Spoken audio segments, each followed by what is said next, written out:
we were very much in adolescence with my son, and so very much, I guess the best way to describe it is just kind of doing your best to parent with the basic assumption that you have a child that's just like any other child.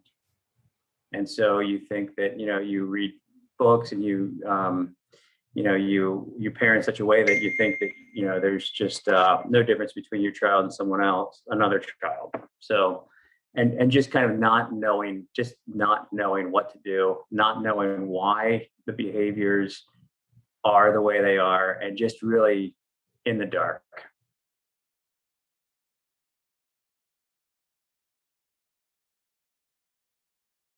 Uh, I guess just general behavior in terms of extremely disruptive behavior in school, and constantly leading to contact with the school, and different on a daily basis, daily and weekly basis, just things coming up all the time. um, Complete just disregard for the home, and the just outrageous behavior in terms of blow ups, and temper tantrums, and so just just outrageous behavior. And it's a type of behavior that you can describe, but until you've been a caregiver for somebody with reactive attachment disorder, you cannot often totally relate.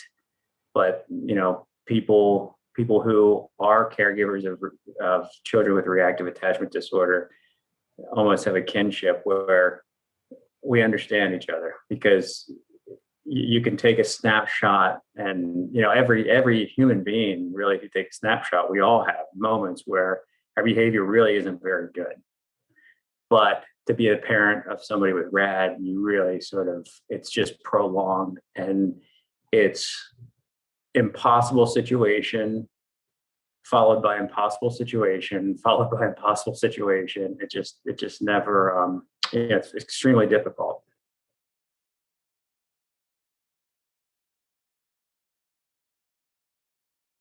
So reactive attachment disorder, and I'll just give my definition. Jeff could give a much better definition, but it's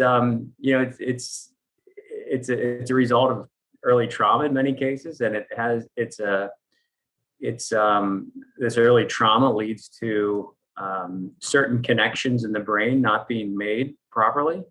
In most human beings who have healthy infancy, there's connections that are made between their front brain and their back brain, and as they grow up, their front brain begins to regulate their back brain, and you start to see more reasoned and thought out behavior as they approach adulthood. In a nutshell, reactive attachment disorder, those connections don't get made. So you have human beings that are oftentimes acting out of impulses from their back brain, their baby brain, which are the types of behaviors that we often see as outrageous and impulsive and no reason, and it's just act first, think later. And so yeah.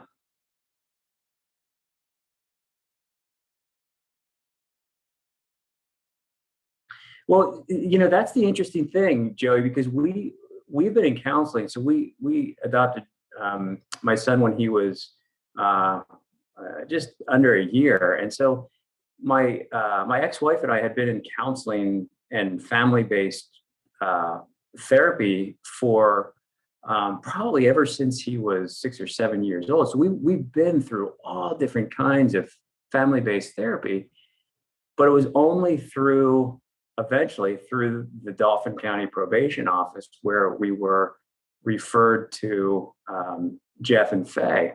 And so we primarily work with Jeff, but you know that's how we found Jeff, and it was a whole different approach to the problems we were dealing with.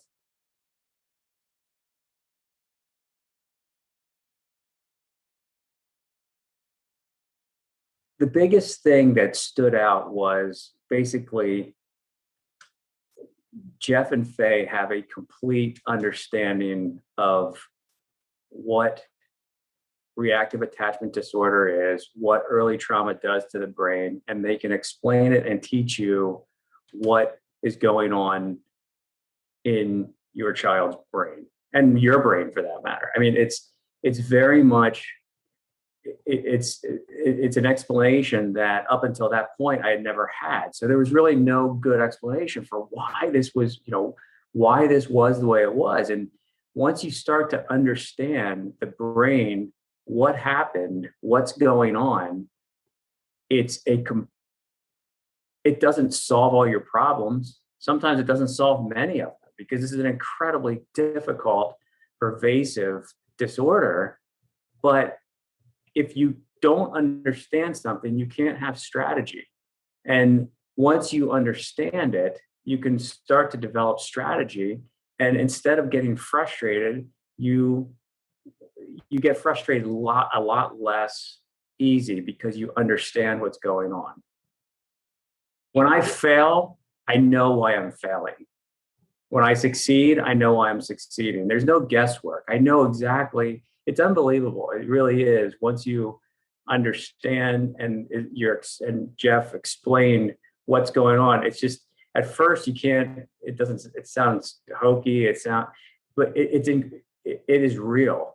It's real, and you see it, and it plays itself out over and over again, and it's fairly amazing once you understand it.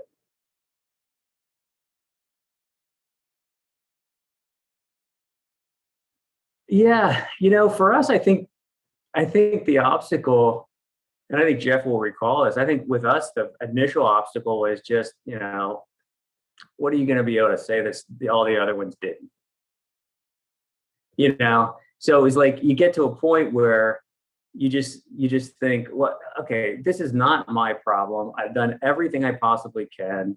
This is my child's problem. I'm not taking the time to meet with you. I've already committed all these hours to all these other accounts. You meet with him, you fix him. Yeah, and so Jeff comes in and says, well, I don't really need to meet with him. I need to meet with you. Well, that's not well received. But I mean, that was not well received by me. It's like, because you get to the point where you completely tapped out. And for the person to say you need to dedicate the time, it was just really hard to hear, So, but over time, over session after session, I started to understand it, and it's true.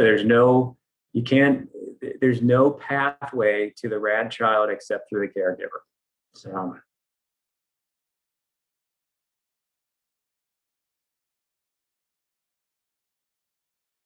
well, I think it's Jeff would know this better, but I think it's oftentimes prescribed by whatever agency or is funding it.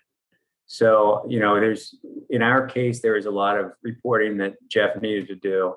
And I don't know how that works with other engagements, but with us, it was a lot of reporting. And I think we were maybe meeting for an hour and a half a week, if I'm not mistaken, 2 hours a week. Yeah. Yeah.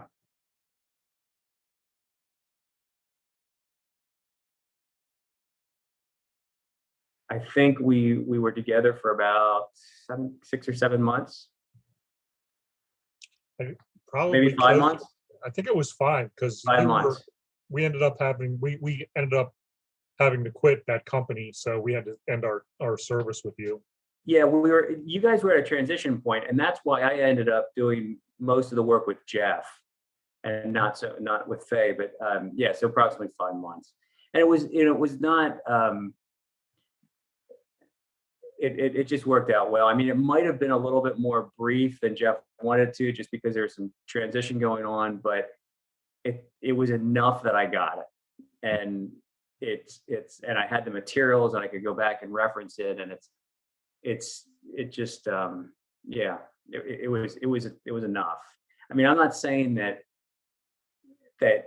it was done and we were fixed by any means, but the work that needed to be done was in me understanding, and I did understand at that point.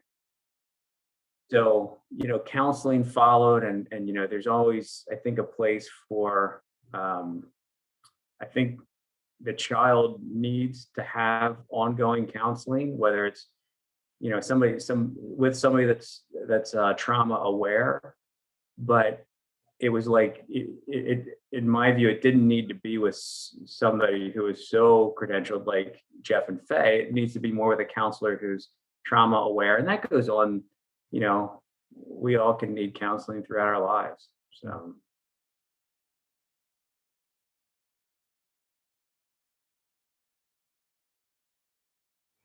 So I think it was somebody. Oh, yeah, there was, it kind of came in, the recommend or the referral kind of came in two different directions. So there was a psychiatrist that we had been working with who had done a psychiatric evaluation, who knew of the work that Jeff and Faye were doing, didn't know them personally, but knew of the work that they were doing, thought that they were no longer doing the work in the area, but then we learned that they were. And then there was another sort of simultaneously, there was another referral through, I think, the probation office. They also were aware of Jeff and Faye. And so they came highly recommended. We didn't, like, when these professionals started talking about Jeff and Faye, I didn't think there was any, it didn't seem likely that we would be able to get them because it seemed like they were in high demand. So it turned out that we did get them. And then I'm sure Jeff recalls this. There was my son had a mentor in the school that he was attending that had given me a book. And I hadn't read the book. The book was, it was about trauma, and it was on my nightstand. And I remember the first time that it was the first or second session where Jeff and Faye were asking questions, and they said, what literature have you read about reactive attachment disorder? Just sort of, it was a questionnaire. And I said, I haven't really read much. I have a book up on my nightstand. And it turned out that the book up on my nightstand was written by Jeff and Faye. So it was pretty ironic how that happened. And, I do remember. It's funny how books, lots of people write books, but they, it tends to give somebody some credibility pretty quickly. And I think that's one reason why people do write books, so that really gave them immediate credibility. And this is when I was still in the phase thinking, well, why do you need to meet with me? You need to meet with my son. So yeah, that helped us make some real quick progress.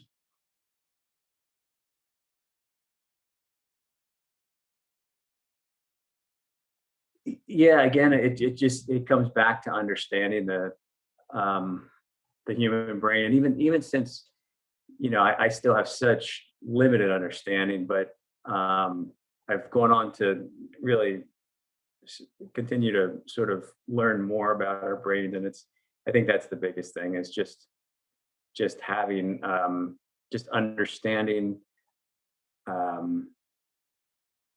what's happening with our brains, what's happening with my son's brain, the fact that our brains are actually, there's parts of his brain that are communicating with parts of my brain. And so just understanding the dynamics.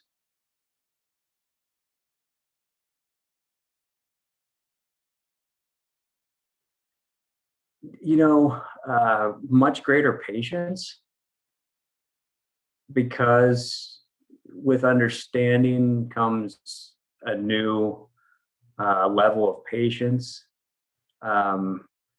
I think that's the biggest thing. And so, we were very much in sort of triage at that point. And so fast forward a couple of years, and it's, there's still a lot of challenges every day, but it's when you understand it and what you're doing is correct and you can find the patience, you can get through it so much easier. You're doing the right thing.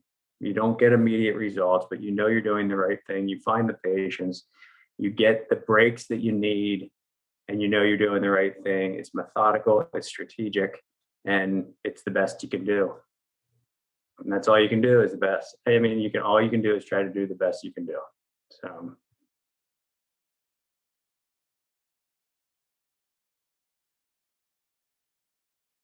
yeah, I mean, I guess that's what I got out of it. It's just, I mean, that's what I got out of it that didn't think was going to, well, first of all, my expectations weren't very high.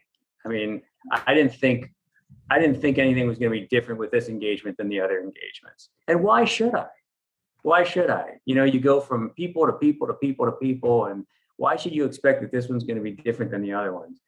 So the expectations were not high, but you know, so in terms of what occurred, you know, it just dramatically exceeded the expectations because I never thought that there would be this epiphany, that this understanding. So I just never thought that first of all, I didn't know there was this process that was going on with the brain, but then to understand it, it was just a whole different, you know, it was just a whole different game.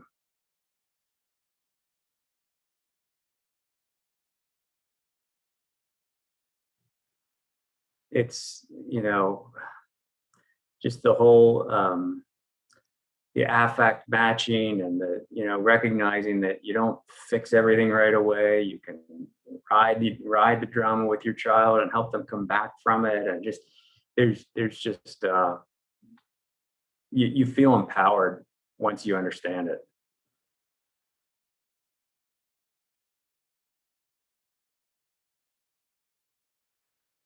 Because the understanding is the first step. And so, I mean, not only do I recommend Jeff and Faye, but you know, I I'm happy to have anybody call me on my cell phone who's considering working with Jeff and Faye, who just, you know, anybody who's working with reactive attachment disorder or early trauma and get Jeff and Faye don't even know how lucky they are. And I say that because it's so hard to find people who know this stuff. I mean, it's really, really hard.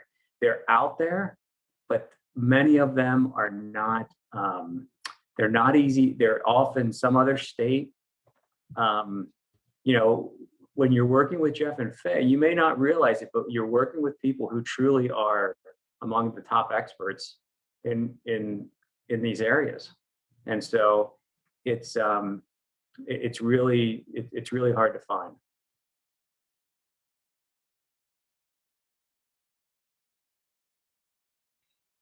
Well, I think we touched on that a Yeah. little bit. The biggest surprise was them that they wanted to work with me and that they didn't need my son there. That was the biggest surprise.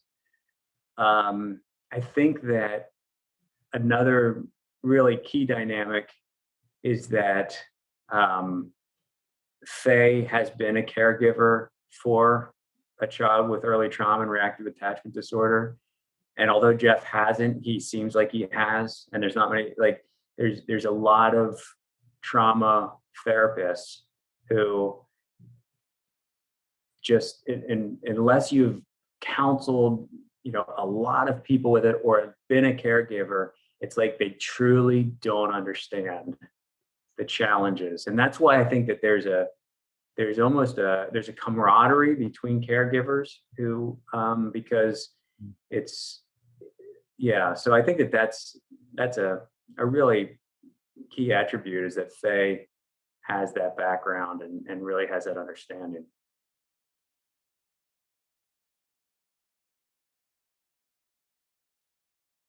I would say to them to trust the process, recognize that you're working with people who truly do know how to fix this stuff, what's occurring with the brain, to trust the process.